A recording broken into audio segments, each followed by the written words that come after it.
Madam Mayor, members of council, my name is John Launder, and I moved to Virginia about 2.5 years ago. I moved to Lynchburg about 1.5 years ago.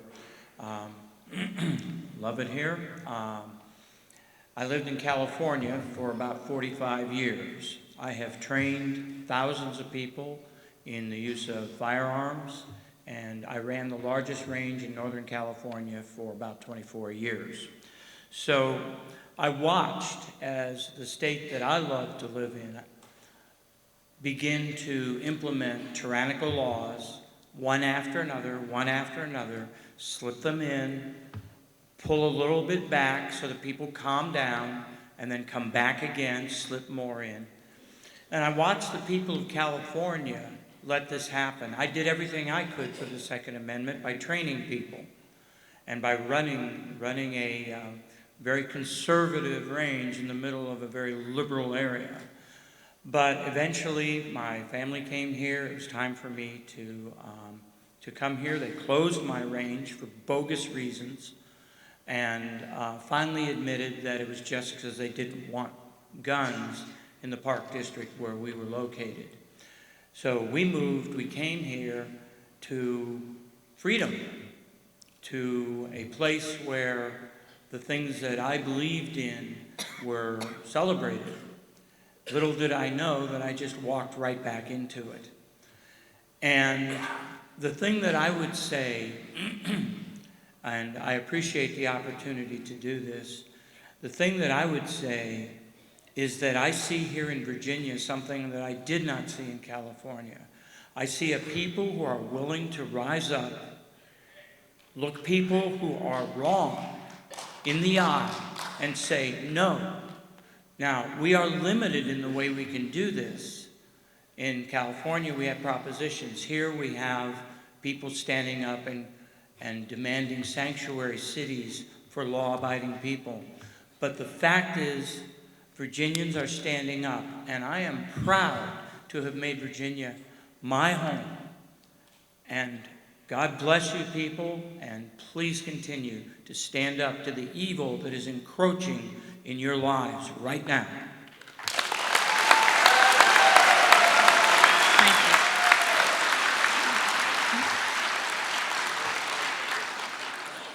you. Good evening, Madam Mayor and City Council members.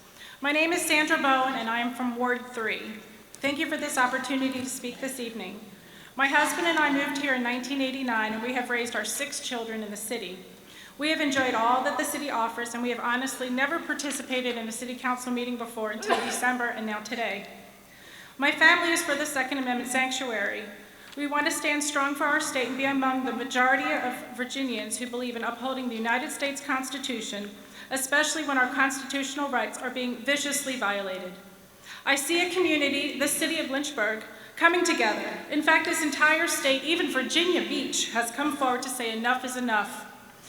We want to stand with our state and say to our governor, Governor Nagham, no, you're not going to violate what our founding fathers fought valiantly for. The right to bear arms wasn't about hunting or fishing, it was about liberating a nation from a tyrannical government. Governor Nagham, you will not take away our right to bear arms, and we need you, our Lynchburg City Council, to stand with us and protest this atrocity that our state government is trying to force upon its citizens. With the stroke of a pen overnight, we citizens of Virginia will become criminals. How is that just? How is it just that law-abiding citizens turned into a Class 6 felon? How can this state justify violence towards its citizens who are protected under the Second Amendment? Year by year, the state and federal government have whittled away our constitutionally protected rights, but now our governor has gone way too far. In Texas, we saw how a law-abiding citizen became a hero just by responding to evil legally. Did he call the police? I'm sure someone did after he saved an entire congregation, saved 2, from total obliteration. Only God knows how that could have turned out had not Mr. Jack Wilson not responded to the evil. So our governor wants to disarm us, as Germany did to their citizens, and we say no. Our governor, instead of discussing new ways to find and arrest criminals, would rather increase the state budget by at least $250,000 in preparation for jail time for law-abiding gun owners. He is anticipating arresting thousands of people who do not give up their constitutional rights. I ask again, how is that just? If we law-abiding citizens do not give up our guns as vaguely specified under his new law, each of us could be convicted of up to 5 years in prison for owning guns. Shall not be infringed. Shall not be infringed.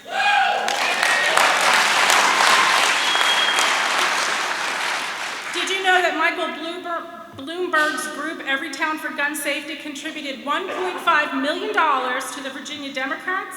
This whole gun ban, this evil, has been thought out by those who want to destroy everything the Founding Fathers fought for. I'm thankful we have the freedom to speak at this meeting. I ask you all City Council members to please vote for the Second Amendment. Time is up, Ms. Bowen. Thank you. Josh Duffy. Yeah, it's Josh. I just want to thank you guys. I don't envy your position at all, especially because it doesn't look like you have any snacks up there. I'd just like to share just some perspective. I'm not going to try to convince anybody of anything. When I was a child, my younger brother was an amazing artist. He could draw anything, and me being the older brother and a little bit more competitive, I challenged him to a drawing contest, and we spent our whole afternoon drawing. We were drawing off the same picture, but trying to do our own rendering of it. And after looking at both of them, I was convinced thoroughly that mine was the best. And my dad returned home from work, and we ran up to him, and we just put him on the table so we couldn't tell whose was whose. And we said, "Dad, which is the best drawing?" And he looked at them and surveyed them for a while, and then he looked at us and he said, "Boys, they both stink." And that really taught me something as a child, that we don't just have two options. This doesn't have to be the flip of a coin. We don't have to represent the other side of someone's coin. We don't have to be heads and tails. Especially if there's leaders among us, we can do things that are outside of those two kind of binary decisions. Just off the top of my head, there's a lot of things that we could do to address these problems. There's a lot, like everyone addressed, there's a lot of logic behind this, a lot of fallacies. There's a lot of good arguments, in my opinion. There's a lot of good arguments on both sides. And I think that it would be beneficial, you guys vote however you want, but my opinion is that regardless of the decision, there's more that can be done. And as leaders, I personally look to you guys to think outside the box and show us those opportunities that we might not be aware of other than the flip of a coin. Thank you. Thank you. Thank you. Nathan Hubbard, Mary Hubbard, Hart Green, Megan Phillips, Jen Staton. Again, Nathan Hubbard, Mary Hubbard, Hart Green, Megan Phillips, Jen Staton. Following these, Amber Haskew, Adrian Richards, Travis Poole, Brad Bullock. Well, since I'm the only one here, I'm Megan Phillips, and I'm in Ward 4. I signed up to speak, not actually being sure if I was going to or not, but I made a few notes throughout the evening, and I just have a couple things. I don't really have a coherent statement or anything, just a couple of things. There was a lady earlier who said that the Founding Fathers didn't envisage us having AK-47s or anything like that. But I would like to point out that the first machine gun was invented in 1718, well before the Constitution was written. Also, there were quite a lot of other amazing inventions going on at the time, so they were pretty smart. I think they kind of knew that things weren't always going to stay the same, but that's okay. There was a lady that said that guns take lives, people take lives. Sometimes they use guns, sometimes they use other things, but people take lives, evil people take lives. Guns can also save lives when good people use them, as happened in the church in Texas a couple of weeks ago. I saw some pictures from the church, and it was mostly elderly people in the congregation. Those people wouldn't have been able to get away if there hadn't been someone there to prevent the shooter from taking more lives than he did. somebody said red flag laws. They could, take them away from mentally unstable people. They might injure other people or take their own lives. My uncle took his own life with a firearm a couple of years ago. We didn't know that he was depressed, but even if we had known and we'd taken away his guns, it wouldn't have mattered. It was very premeditated. He got all his affairs in order and made sure that he left notes for my cousin. He would have found a way to take his life even without a gun. And then the gentleman that says they don't want to take away all of your guns, they say, oh, well, that's a slippery slope argument, and there's no such thing, you don't have to fear the slippery slope. Well, in London today, they have massive crime rates going on, mostly with knife and acid attacks. People are running around London hacking people with machetes. They don't need guns for that. Their guns have all been taken away. Even their police, most of them don't have guns. Only the special police have guns. So even the police are limited in what they can do because they have to wait for a firearms unit to arrive. But yeah, they've even talked about taking away people's steak knives in London. I think that's a little ridiculous. So that's where their slippery slope took them. Yeah, I don't really have anything else. I just wanted to make a couple comments on some of the things that I heard tonight. So thank you very much. Thank you, Ms. Phillips. Please step to the mic and state your name for me and locality. Mhm. I'm representing an organization here tonight. My name is Amber Haskew. I live in Ward 1, and I have 3 children between grade school and preschool. The topic of guns is very close to my heart. I want to tell you why. Tonight, I'm speaking on behalf of the Lynchburg Republican City Committee, but I want to share my personal story. One night, I left work late. Before my feet hit the pavement, I noticed a beat-up old truck shove into gear and start racing towards me. I quickened my pace. It turned and followed me up the road, now empty of cars, and then turned a third time, still following me. It parked in the semi-darkness behind my car. My hands were shaking as I tried to unlock my car. It was idling only a few feet away from my car. I was shaking and rushing as fast as I could. I firmly believe the only reason I was not turned into an abduction statistic that night is because my parking space was one that you could pull through, and so the truck was unable to box me in. My very life in that moment, perhaps, depended on which random parking space was available when I had gotten to work that day. I took off in my car that night, and even still, the truck continued to chase me through a large parking lot before finally giving up, perhaps because I was driving like a bat out of hell. That night, I got home very shaken, but I was okay. And tonight I tell you my story in hopes that you will let me be the voice for the women whose stories did not end up like mine. Perhaps they don't want to stand in front of a room of strangers and relive the worst moment of their life, or perhaps their story ended when mine did not. That night, I instantly knew I cannot leave my personal safety to a well-trained, well-intentioned police officer across town. And I cannot leave my safety up to someone in Richmond who thinks that they can protect me. They can't. I signed up for a gun safety class right away because my ability to continue living should not be contingent on what parking space is available when I get to work. Tonight, you have a decision to make.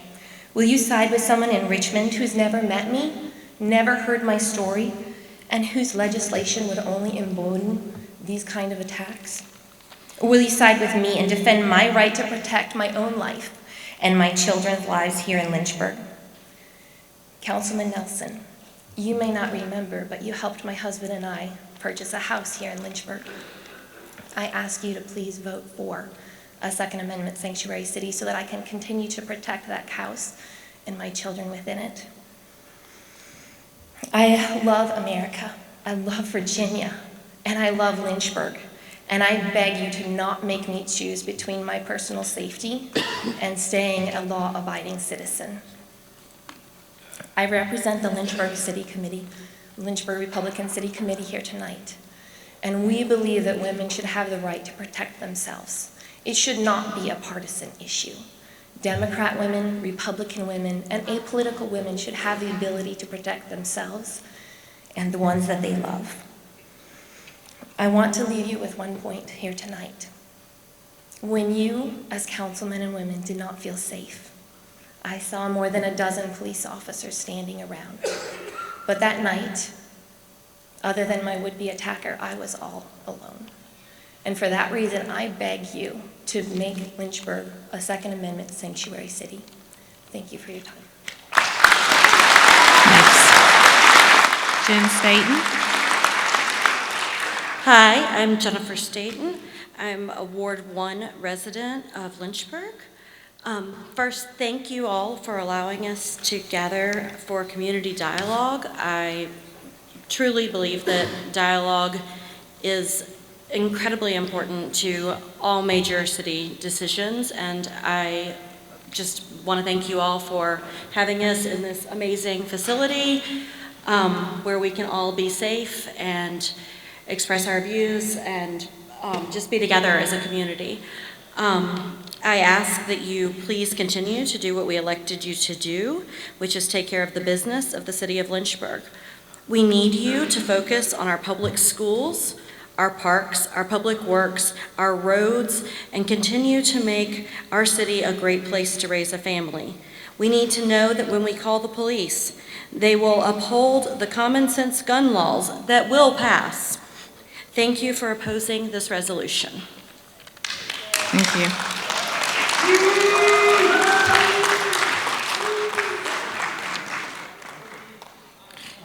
Good evening, everyone.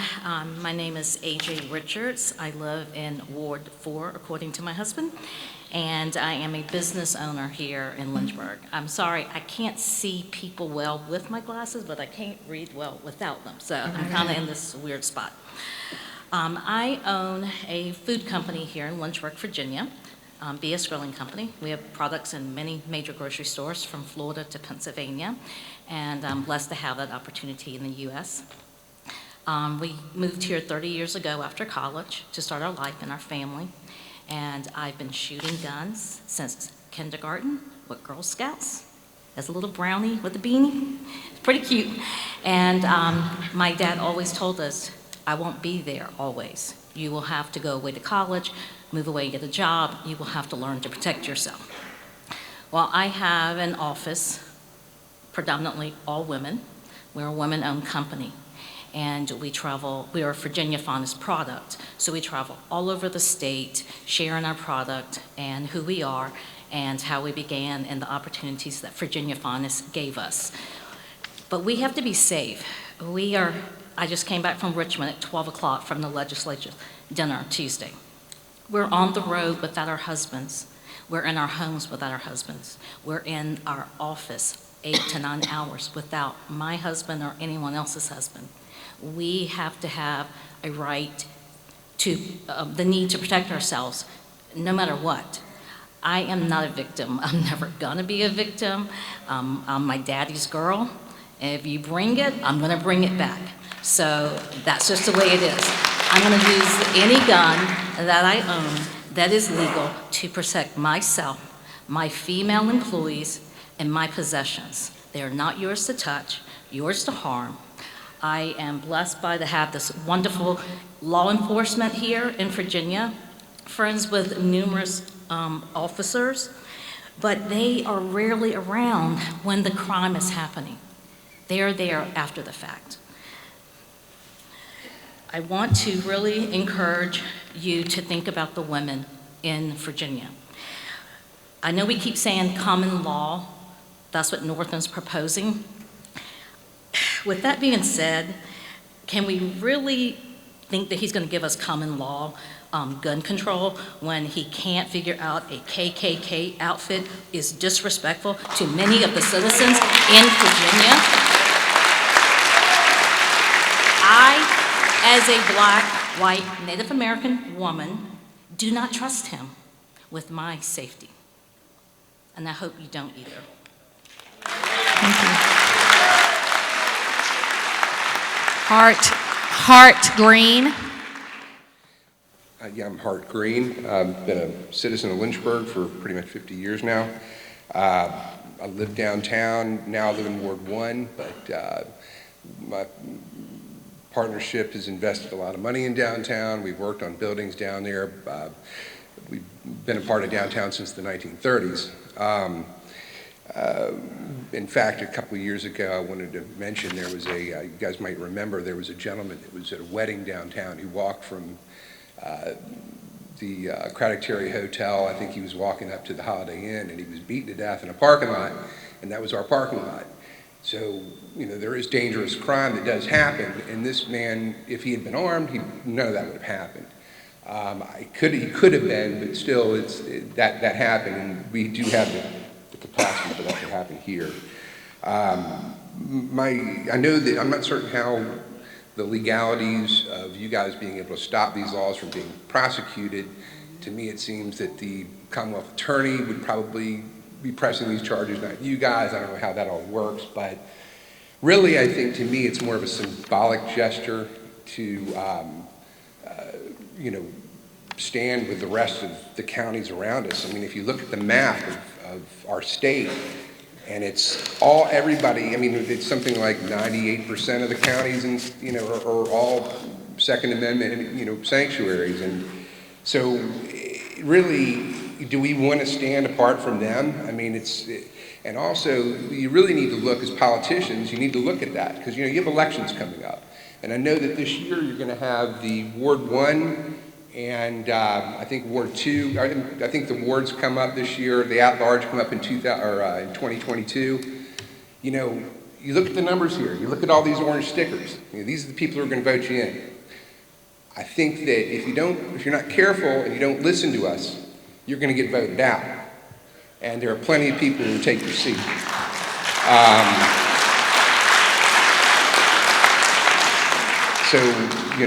Anyway, that's really all I had to say. I'll see you in the 45 seconds. All right, thank you.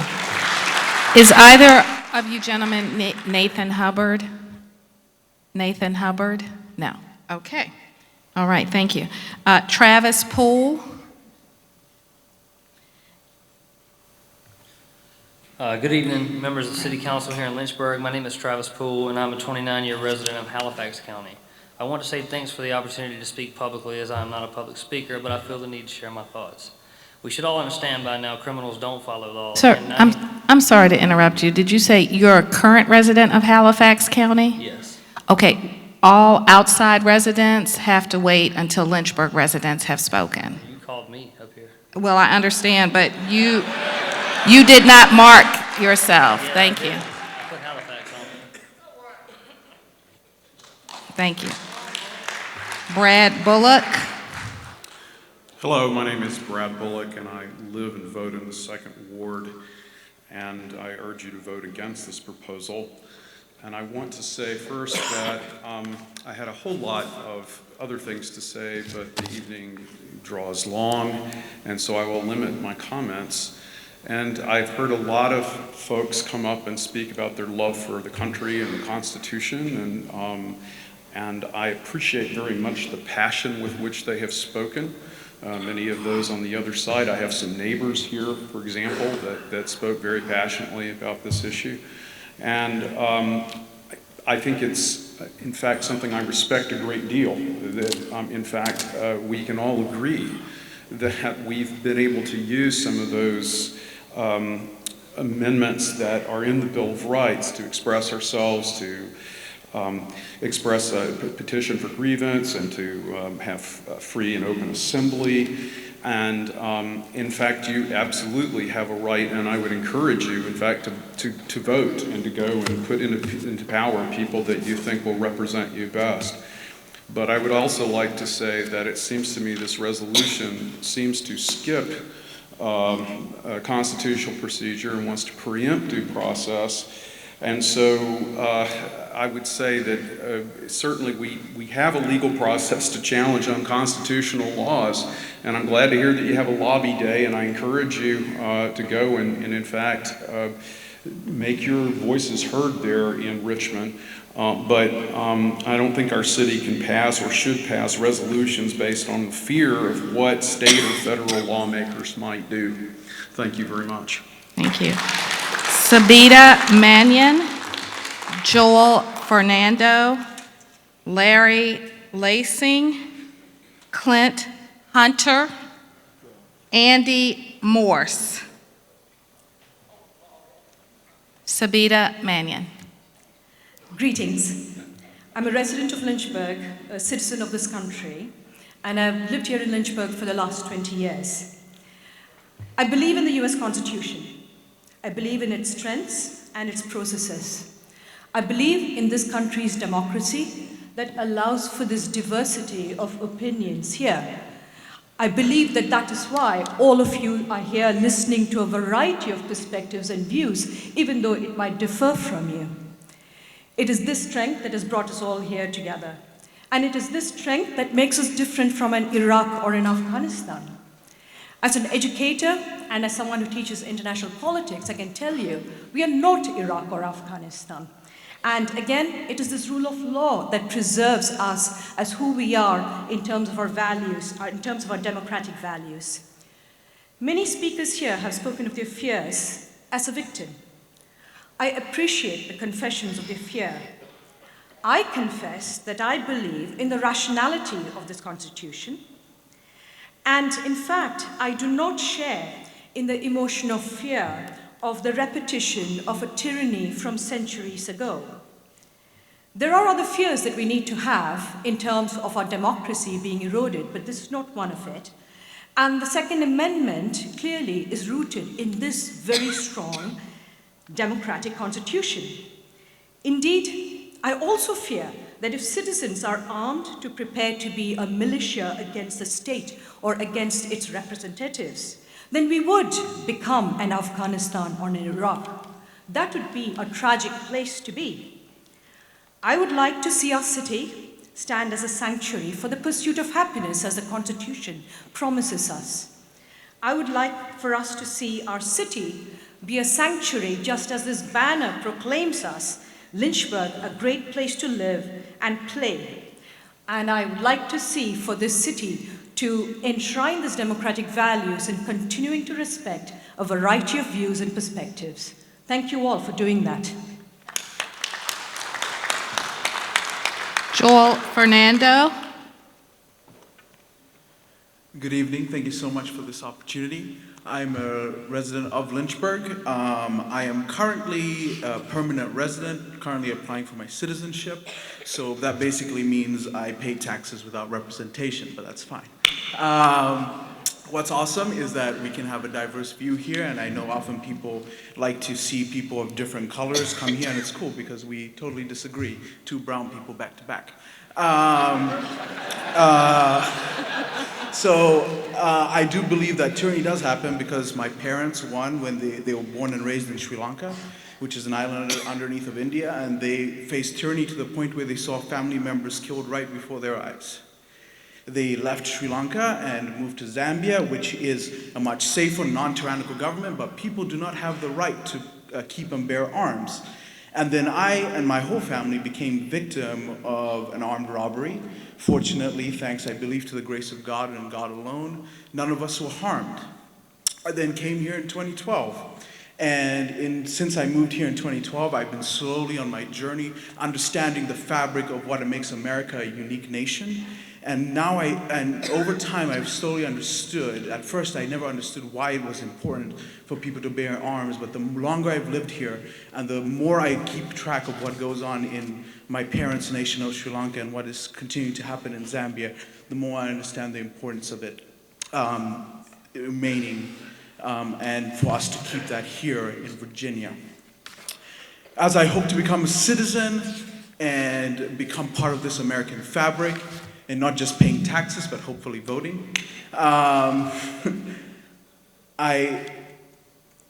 seeing what happens when this, and it wasn't just to me, it was to people, hundreds and thousands of people that were surrounding my parents, and my own family back home right now still, I urge you, this is not about mistakes from the past long ago. These are mistakes that are currently made in countries all over the world. And like my other friend who moved here from I don't know where, I recommend you. It's something my parents instilled in me. I've forgotten where you're from, but you had a really strong accent, but you said it so beautifully. Do your job. Larry Lacing, Clint Hunter, I'm Larry Lansing. Larry Lansing. And a proud resident of the Second Ward. And I want to thank you all for this opportunity to present. I think it's a really sad and scary state of affairs when our civil discourse in this country and community is reduced to threats and intimidation. It is even sadder and scarier when our president encourages this type of thuggish behavior. Respect. That Respect. being said, I firmly believe the U.S. Constitution allows elected bodies in this country to legislate common sense gun control laws, such as the ones currently before the Virginia legislature, with a reasonable expectation that the local authorities will enforce them. Even Justice Antonin Scalia, in the majority opinion for Heller versus DC, agreed that elected bodies had the right to restrict the right to bear arms for the purposes of public safety. Although I strongly disagree with his interpretation of the Sacramented separated from militia duties, as it is clearly not stated as an express right, such as the rights enumerated in the First Amendment. I trust that the majority of the City Council will not be intimidated by the vocal minority of constituents and the vocal majority of non-constituents and vote against this resolution. Thank you. Thank you. Clint Hunter. Clint Hunter. Thank you. Thank you for the chance to speak tonight. I'm here representing the majority.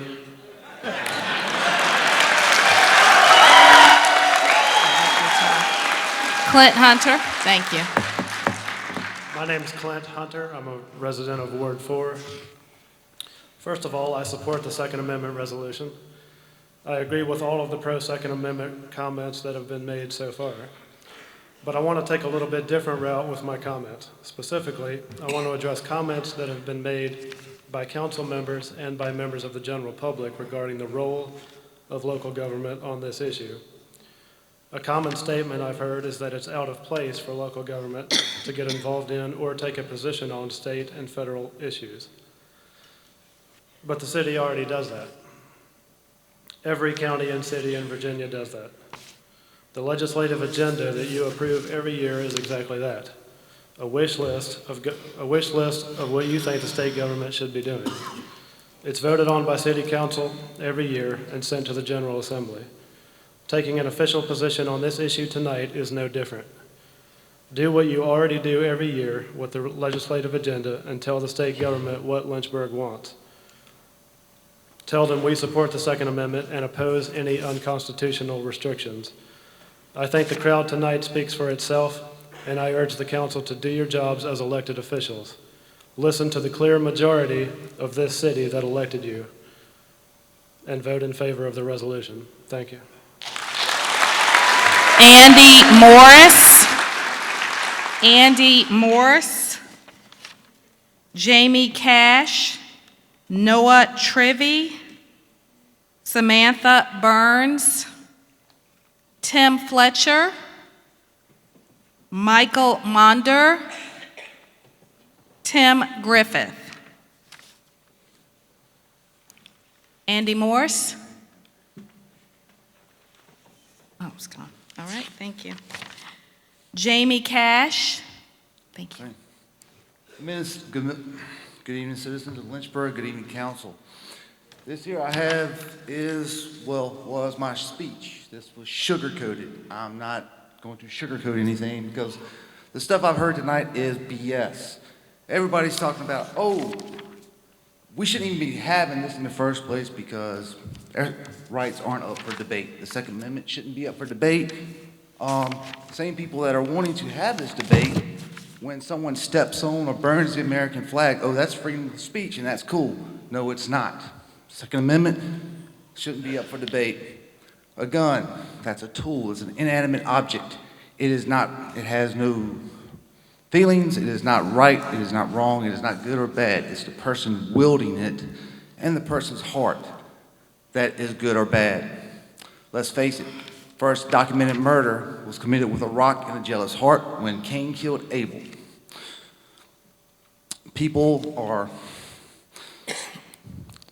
well, that's a simple fact, people are crazy. You know, we have people that say, oh, this is good, this is good, this is bad, this is bad. and we don't know which way to go. We have a heart problem, we have a people problem, and that's point blank.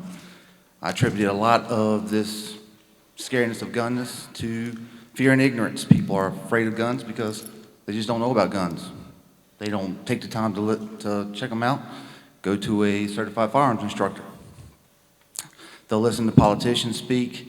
They'll say, oh, well, this person's got to be right because they're in office, when in actuality, they don't know a thing in the world about guns. So I'm going to go to my speech real quick. And I do apologize for this because I am just totally upset about this whole issue going on tonight. We have so many comments, so many well-made. Like I said, we shouldn't even be here tonight. I'm so offended. I'm so flabbergasted by all of this. And I just close. I hope everybody has an open mind tonight with this, and everybody have a good night. Thank you. Noah Trevi. How are you guys doing? I bet you're pretty tired. It's getting late. I just want to come up because I was reading the Federalist Papers today, as most people do, and I ran across this quote. It said, "If men were angels, no government would be necessary. If angels were to govern men, neither external nor internal controls on government would be necessary." Now, I don't think you guys are the next tyrants. I don't think you're Hitler, Stalin, or Mao. But I also think you're only men and women. I don't think you're angels. The Second Amendment is the only thing that keeps this group of citizens from becoming loyal subjects. It is the only thing that keeps our governors from being our rulers. And before I allow you to take my guns, you need to prove to me the angelic status of your person. The Second Amendment sanctuary means more than just opposing these bills being argued in Richmond. It's putting up another line of defense between your citizens and the next Hitler, the next Stalin, or the next Mao, who I wish to remind you were also only men. Gun rights are human rights. Making Lynchburg a Second Amendment sanctuary would also make it a sanctuary for human rights. Thank you. Samantha Burns. Samantha Burns, Ward 2. I started with a speech, but a lot has changed, obviously.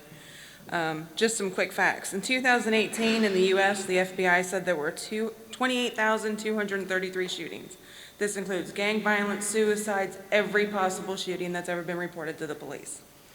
That is only 0.0086% of our population. Guns are not a problem.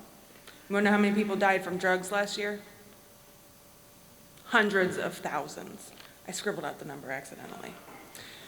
All other crimes for our country have declined dramatically over the last 20 years. We're about 38%, according to the FBI, committing less violent crimes than we were in 2000. We're getting better, yet our crimes are getting worse. Guns aren't the issue, because in 2018, 139,380 women were raped. That's it. So we can worry about that 0.0086% of whatever. We can blame it on the laws, we can blame it on, gang violence, we can blame it on, people being, careless with their own weapons. We can blame it on whatever we want to, but we got bigger issues. The media controls all of these ideas. People don't even know what an AR-15 is. You don't even know what the bullets it shoots. You don't know how heavy it is. I wonder if where a lot of these people are growing up or where they live is nice. I came from the ghetto. White girl still from the ghetto. When I was 14, my best friend got shot upstairs. When I was 19, I was raped by 3 men. Tell me that six-slot pistol was going to protect me. I could have sat there and sprayed, which an AR-15 does not spray. You have to pull the trigger regularly, and that would have happened. There's so much more going on that we're doing all this about guns and trying to make them the bad thing. It's people. Where are our crimes about this? Where are the crimes that if you walk in and you attack someone and you shoot 3, 4, 5, 6 people, why aren't you dying? Why do you get 5 years in mental hospital? Why aren't we passing laws about the criminals that are doing this? I'm not a criminal. I watched my neighbor, literally the door beside me, Mr. Wilder, in your area, cops are every week at this house. I literally watched my neighbor get shot. A man stood over him and went to shoot him. I grabbed my rifle, because I heard the issue going on, stood on my porch, and while he aimed at his head, I yelled, "Hey!" Thank you, Ms. Burns. You wouldn't have seen that pistol. Thank but you. he Your saw me comment go. time is over. Tim Fletcher. First of all, I want to say thank you for giving LPD a raise, and I would also like to ask you to give them more because they are having problems with recruiting and retention. You know they're leaving to go get more money somewhere else after they come out of academy, so please give them more. Mayor Tweedy, Vice Mayor Dolan, and Lynchburg City Council members, thank you for your time tonight, for allowing us the privilege to speak, and for being willing to listen. Councilman Wilder, thank you especially for recognizing the optics of injustice at the last meeting and changing your vote on the public hearing. As of this meeting, at least 89 counties, 15 cities, and 24 towns have passed a resolution to become a Second Amendment sanctuary, according to their websites, which I researched for you. They include at least 775 council or board members. Assuming a majority vote alone would mean that at least 441 of your colleagues across the state realize the importance of this resolution. The currently proposed bills seek to limit law-abiding citizens' access to weapons in an effort to stop or inhibit the evil deeds of others, but the real issue is the heart of the criminal, not the tools used to commit the crimes. We will never successfully address the evil deeds of men until we address their heart. Some argue against these laws because they might hurt our ability to hunt or defend our family. While those things might be affected, they are not the heart of the Second Amendment. The heart of the Second Amendment is to oppose tyranny and secure freedom. True freedom comes from having the ability to resist, but choosing not to do so. These proposed laws are at best well-meaning, but extremely misguided attempts to stop evil, and at worst, they're tyrannical. The doctrine of the lesser magistrates declares that when a higher civil authority makes an unjust or immoral law, the lower-ranking civil authority has both the right and duty to refuse obedience to that superior authority. As Councilman Nelson affirmed in the last meeting, you have all sworn an oath to uphold the U.S. Constitution and Virginia's laws, and that policy dictates that the council should not express opinions on theoretical issues or go beyond jurisdictional authority. I realize that this symbolic resolution would not change local ordinance or have legal weight. However, I disagree with Vice Mayor Dolan that it is meaningless. Mayor Tweedy, Vice Mayor Dolan, and Lynchburg City Council members, thank you for your time tonight. Wrong page. Upholding your rights is the rights of your citizens is not meaningless, Vice Mayor. Neither is it political nor theoretical, Councilman Nelson. And since you are all lesser magistrates, you have both the jurisdictional authority and the duty to oppose any unjust or immoral law. To Sheriff Sloan, Chief Zudema, Commonwealth Attorney Bethany Harrison, and our men and women in blue and brown, first, thank you. And you also have sworn to uphold the U.S. Constitution. I ask that if you hear of someone coming to enforce one of these unconstitutional laws with no other crimes associated with the charges, we would find you standing shoulder to shoulder with us on our front porch, and that the Commonwealth's attorney would immediately file suit against that agency. To summarize, you have the right and duty to address this. I hope you can see these proposed laws for what they truly are, join with 128 other localities, and move to pass a resolution to symbolically make Lynchburg a Second Amendment sanctuary, just as I trust you would move to oppose any other law that directly violates the rights given in any of the constitutional amendments. Thank you, sir. Your comments are over. Michael Monder. Members of the council, good evening. My name is Michael Monder, and I am a Lynchburg resident. I also came here from California, and I was hoping to escape the kind of tyrannical laws that had been passed over the last several decades there, but instead, like several other people from California, I ran right from that same fire back into the same fire. I came here specifically to address what the preceding speaker talked about, which is the doctrine of the lesser magistrate. And that's something that's been part of our Western legal and political tradition for hundreds of years. That originally came about because local governments were resisting the tyranny of the Holy Roman Empire, who were trying to destroy the rights of their citizens. While this body does not have anywhere written within its documents that it has the authority to resist these encroachments from Richmond, it has over 500 years of legal and political tradition standing behind it saying that not only do you have the right, but the responsibility to take action to protect our rights when another power in another city is trying to take those rights away from us. This body does have the authority to protect our rights, and I hope that tonight it has the courage to match that authority. Thank you. Tim Griffin. Hey, I'm Tim Griffin. I'm an attorney in Lynchburg. I grew up here in Lynchburg. I appreciate this opportunity tonight.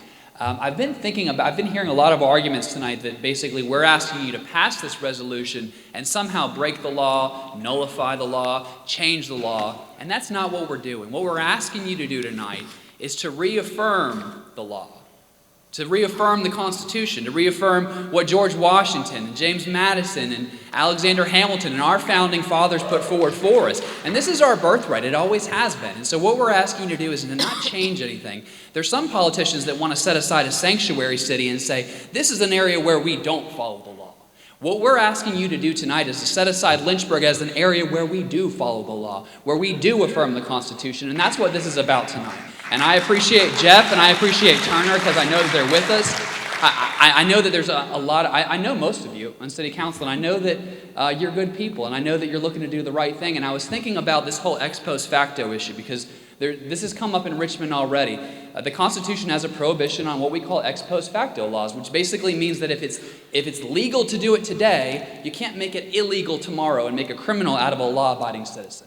And I was thinking about Randy because Randy is one of the sharpest attorneys in Lynchburg, both historically and on legal issues. And I think you understand these issues better than I do. And what we don't want is for law-abiding citizens that own rifles, that own magazines, that own guns, that are legal today, that have no criminal history like myself, to become felons tomorrow. And that's why we're asking you to stand up with us to tell the politicians in Richmond that we won't stand for this, that we don't want this. We're not asking you to change anything. We're not even asking you to change the status quo. It's interesting. We're not asking you to repeal any laws, to change any laws. We're just asking you to keep things as they are.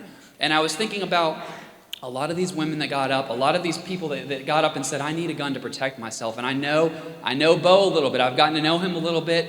I know that Bo wants to do the right thing. I've gotten to know Mayor Tweedy. She's been my neighbor for years. And Sterling has dedicated his life to helping people and has been an example to me at Jubilee. And I know that y'all are up there and trying to make the right decision for people. And so tonight I ask you to stand with the people that are weak. I mean, that's what guns do, is they make the weak strong. And that's what we're asking you to do tonight. And I trust that you'll do the right thing. And I appreciate the guys that are with us. And I appreciate the people that are really considering these issues. So thank you. Thank you. Kate Staden. Kate Staden. Peter Alexandra. Reverend TC Heinard. Sherman Cravens. Josh McCracken. William Tomlin. Kate Staton.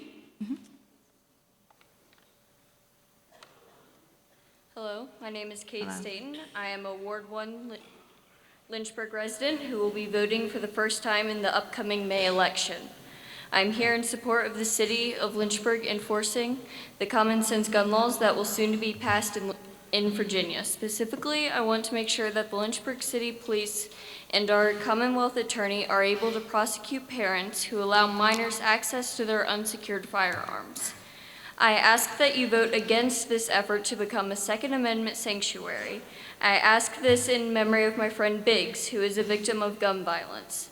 The proposed gun laws are personal to me, as I don't want any more injustice like this in Lynchburg again. Thank you. Thank you. Peter Alexander. Peter Alexander, I'm a resident in Lynchburg. We'd just like to say one thing to Councilman Wilder. We appreciate the vote. It wouldn't be here actually without you, and I find that also deeply disturbing under those circumstances. It is what it is. I think this council should not even have to have any question about what their duty is to the residents and also the citizens of this city and the Commonwealth.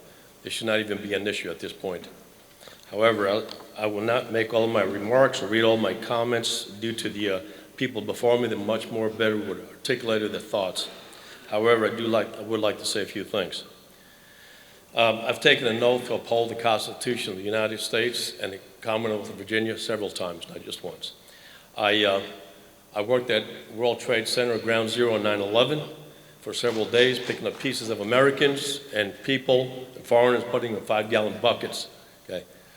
My thoughts during that time were, what if there was an armed law enforcement agent? What if the pilots were armed and trained? What if there was a citizen that was specifically trained with the specific type of ammunition for that scenario? I moved here originally from New York City, been here for decades, and I'm also a firearms instructor. My last class was 80% women, several of them minorities, almost half of them minorities. And it was a pleasure for me to see that. Some of them expressed some horrific stories about why they were there and wanted to earn their concealed carry license. I just like to say to some people here that guns don't kill people. People kill people, okay? If you lay a gun on that platform there, whether it's a long arm or a handgun, it will not rise up and shoot anybody, okay? People are motivated to kill people. And equating that guns kill people is, in my opinion, the same thing as saying that a spoon and a fork makes people fat.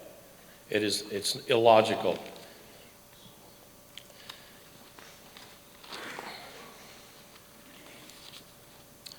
I would just like to read a quote from Justice John Marshall, U.S. Supreme Court Justice. A law repugnant to the Constitution is void, and that courts, as well as other departments, are bound by that instrument. With these words, Marshall established that the Supreme Court can nullify law even if Congress passed and the President signed it. Here we're talking about the Commonwealth of Virginia attempting to create laws repugnant to the Constitution. Since the recent anti-cop, anti-gun political takeover of state government, now holding all three branches, politicians have wasted no time in attempting to create repugnant laws. These politicians do not only want to restrict Second Amendment Mr. rights. Alexander, your time is up. Thank you. I'm sorry. Reverend TC Heinyard.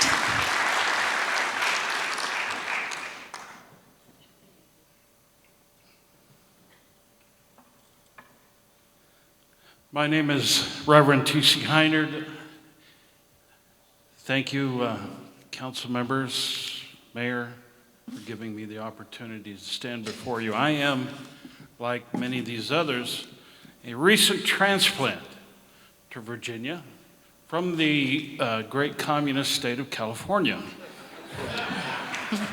I have over 30 years of experience in the ministry, 3 degrees, and I am here in support of this Second Amendment resolution. And I'll tell you why. I was born and raised in California, and what we're seeing here right now is deja vu. This is where we were when I was a kid in California, watching as little by little the gun rights were slowly stripped away. And as the gun rights were restricted, crime increased. So today, you have some of the highest crime rates in the most restrictive gun control state in the Union. It doesn't work. It's not designed to work because laws don't affect criminals. They only prosecute the guilty. It's the old adage of the frog. How do you cook a frog? Can't put him in hot water, he'll jump out. But you put him in cold water and you slowly increase the temperature until pretty soon he's comfortable and then he's cooked. And that's where we're heading today.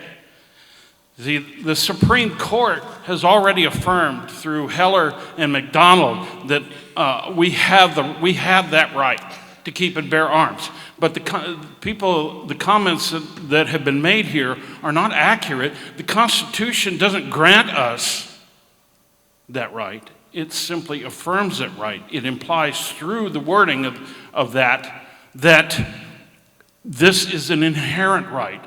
I'm asking the council as this attorney before me said, we're not asking you to create something new.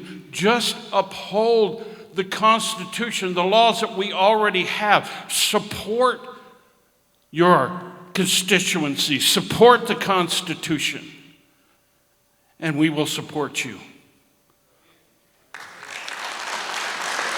Thank you.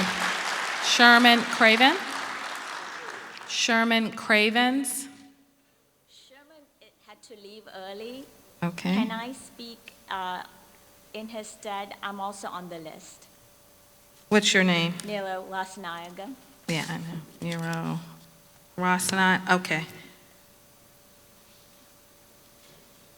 You're on the list, so go ahead. Thank you. And sir, what is your name? Josh McCracken. Okay. All right. Thank you so much. My name is Nilo Lasnayaga, and I am a resident of Ward 1. I urge Lynchburg City Council to please vote no on the resolution to make Lynchburg a Second Amendment sanctuary city. Like the gentleman who spoke a little while ago on the other side who immigrated from Sri Lanka, I am also an immigrant from Sri Lanka. I am a US citizen now. And as he said, he saw his parents, saw family members or neighbors, I'm sorry, I don't remember which one, being murdered in front of them. I witnessed that also during the ethnic violence in Sri Lanka in 1983. I saw people brutally murdered in front of my very own eyes.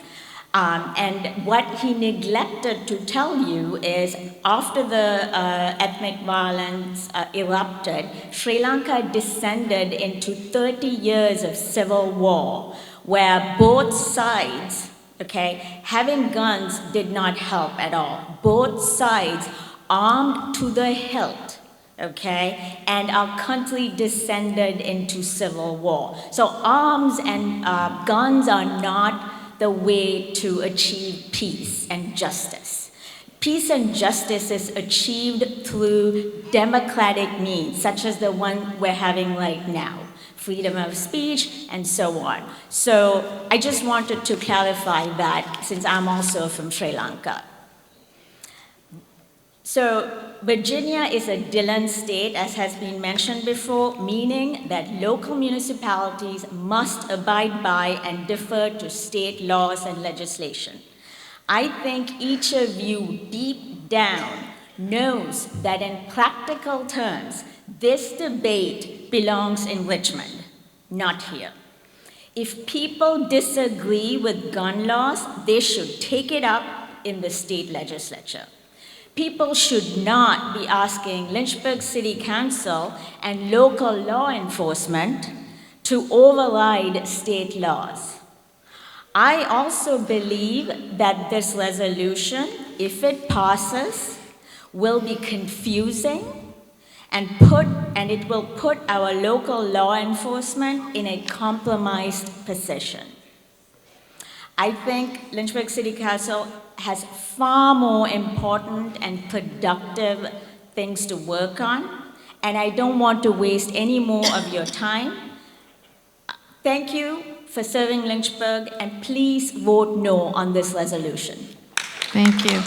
Josh McCracken, followed by William Tomlin, Jarrett Prophet, William Kerr, Mary Joy DeCarmo, and Jerry Coffey. Thank you. My name is Josh McCracken, and I live in Ward 4 of Lynchburg. First of all, thank you for your time, and also thank you again to Councilman Wilder for changing your vote. I have much respect for that, even though we may be on sides of this issue. Though the right to bear arms is a part of the Bill of Rights, as the Reverend was referring to earlier, the Second Amendment is simply acknowledging a deeper right. Life, liberty, and property are all human rights. However, there is another, which is the right to defense. Apart from the right to life, the right to defense is the most important human right because without it, the ability to protect the right to life as well as liberty and property would be unable to be fulfilled. The right to defense does not exclusively pertain to owning and using weapons, but this is most importantly included within this right. Some of the founding fathers recognized the need to enshrine this as to why we have the Second Amendment now.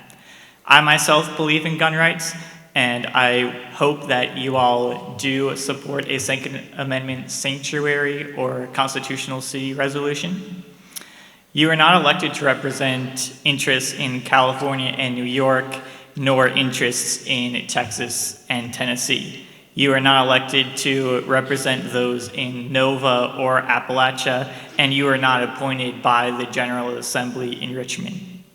You are elected by us, the citizens of Lynchburg, to pursue policies that we want. If Richmond wants to make laws that us Lynchburgers do not accept, then my position is that the Commonwealth should then be forced to enforce their own laws. Therefore, I ask you to not sit idly by while our constituents here demand action. I hope that you stand up for us Lynchburgers and support a Second Amendment resolution. Thank you and good morning. Thank you. William Tomlin. William Tomlin. William Tomlin. Jared Prophet. Thank you.